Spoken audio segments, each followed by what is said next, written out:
Hi అండి, నేను Sumitra. Laddu preparation ఎలా చేయాలో చూసేద్దాము. దానికి నేను 3 కిలోస్ పిండి పప్పు తీసుకొని ఆడించుకున్నాను అనమాట. పిండి దానికి 3 కిలోల పిండికి 2 కిలోల చక్కెర తీసుకున్నాను. 1 కిలో మనం ఎందుకంటే పిండి కొంచెం ఎక్కువే ఉండాలి, అందుకని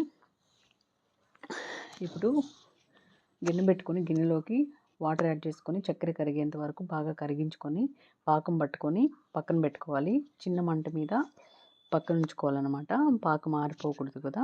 ఇప్పుడు మనం బూందీ ప్రిపరేషన్ కోసం బూందీని ప్రిపేర్ చేసుకుందాము. ఈ బూందీని మనకు గోల్డెన్ బ్రౌన్ కలర్ రానవసరం లేదు, మనం నార్మల్గా వేగితే సరిపోతుంది అనమాట. పాకం కూడా వచ్చేసింది మనకి.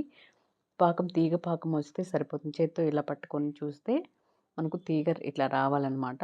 తీగ వచ్చిందంటే పక్కకి ఆపేసుకోవచ్చు. స్టవ్ ఆపేసుకున్న పాకంలోకి మనం ప్రిపేర్ చేసుకున్న బూందీని ఈ విధంగా చేసుకున్న బూందీనంతా పాకంలో వేసుకోవాలి. పాకం సరిపోయేంత వరకు, ఎంతవరకు వస్తుందో అంతవరకు మనం బూందీ వేసుకోవాలన్నమాట. పాకం సరిపోయేంత వరకు, లడ్డు వచ్చేంత వరకు బూందీ ప్రిపేర్ చేసుకుని వేసుకోవాలి. జీడిపప్పులు, కిస్మిస్లు కూడా నెయ్యిలో వేయించుకొని ఈ విధంగా వేసేసుకోవాలి. మనం ఇంకేమైనా పంప్కిన్ సీడ్స్ కానీ, గుమ్మడికాయ గింజలు కానీ, వాటర్ మిలన్స్ అంటే పుచ్చకాయ గింజలు కానీ వేసుకొని వేసుకుంటే చాలా బాగుంటుంది లడ్డులో. మనకు ఎక్కువ తగులుతూ ఉంటే లడ్డూలు తినేటప్పుడు చాలా టేస్ట్ ఉంటుంది కదా. ఎందుకంటే నేను గుమ్మడికాయ సీడ్స్ వేస్తున్నాను, అంటే పంప్కిన్ సీడ్స్. దీన్ని గోల్డెన్ బ్రౌన్ కలర్ వచ్చేంత వరకు ఫ్రై చేసుకొని వేసుకుంటే చాలా టేస్ట్ ఉంటాయండి. చాలా హెల్తీ కూడా ఈ సీడ్స్. తింటే నార్మల్గా తినచ్చు, అట్లాగే తినేయచ్చు అనమాట. సూపర్ ఉంటాయి. సో అందుకని నా దగ్గర ఉంటే వేస్తున్నాను. లడ్డూలు మనకి ఎట్లా కావాలో, ఎంత సైజులో కావాలో అంత సైజులో లడ్డూలు చుట్టేసుకోవడమే. చాలా జ్యూసీగా, చాలా టేస్టీగా, మంచి అరోమాతో చాలా బాగున్నాయండి లడ్డూలు.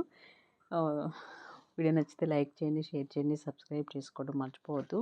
అందరికీ హ్యాపీ మకర సంక్రాంతి అండి. మన ఛానల్ కొత్తగా ఎవరైనా చూస్తున్నట్లయితే లైక్ చేయండి, షేర్ చేయండి, సబ్స్క్రైబ్ చేసుకోవడం మర్చిపోవద్దు. లడ్డూలు తయారు చేసి ఎలా వచ్చిందో కామెంట్ సెక్షన్లో తెలియచేయండి. Once again happy Makar Sankranti. Okay, thanks for watching.